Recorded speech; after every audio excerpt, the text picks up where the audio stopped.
As-tu déjà entendu parler de crimes si silencieux? Sois précis, qu'il semble impossible à expliquer? Cette histoire s'est réellement produite en 1989. Et encore aujourd'hui, les enquêteurs ne s'accordent pas sur ce qui s'est passé dans cette vieille maison abandonnée, ou sur ce qui habitait vraiment là-bas. À Mill Creek, un petit village du Colorado, il y avait une maison délabrée au bord de la route 45. Personne n'y vivait. Personne n'y entrait. Elle restait toujours sombre, silencieuse, comme si le temps lui-même l'avait oubliée. Jusqu'au jour où l'on y retrouva une famille entière morte à l'intérieur.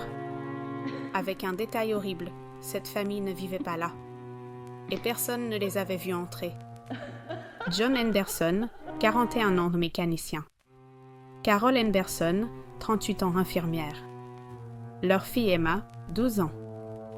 Une famille ordinaire. Sans drame. Sans dette. Sans ennemis.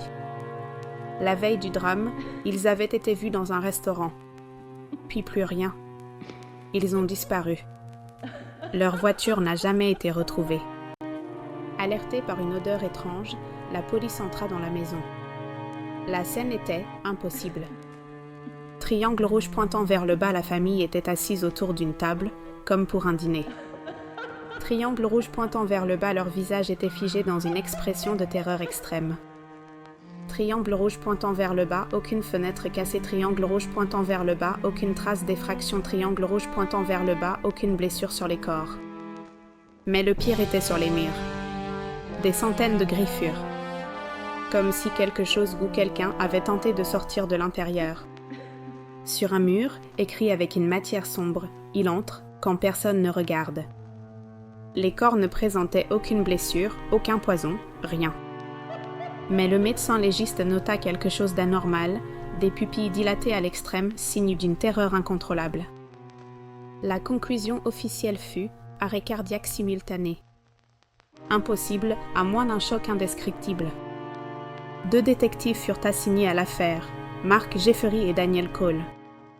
En fouillant les archives, ils découvrirent que 3 familles avaient déjà été retrouvées mortes dans cette même maison entre 1964 et 1981.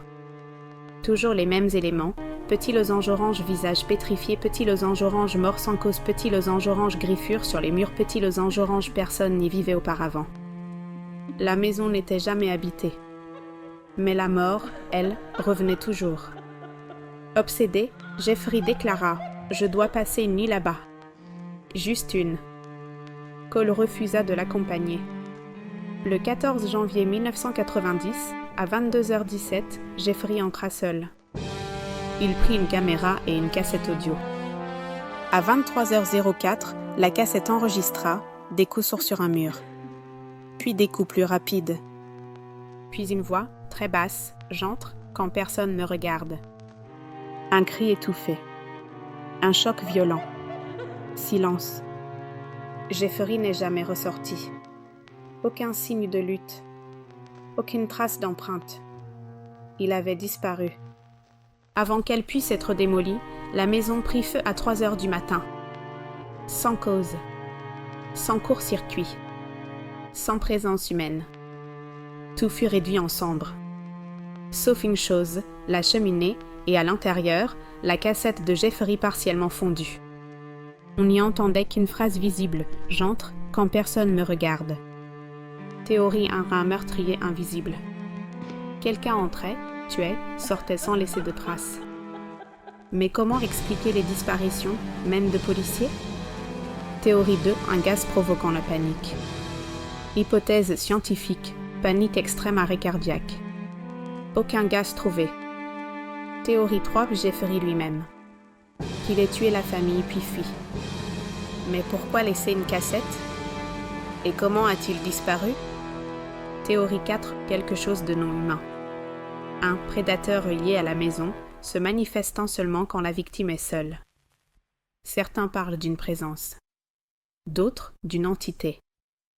La route fut fermée pendant 10 ans. Une station-service fut construite à la place.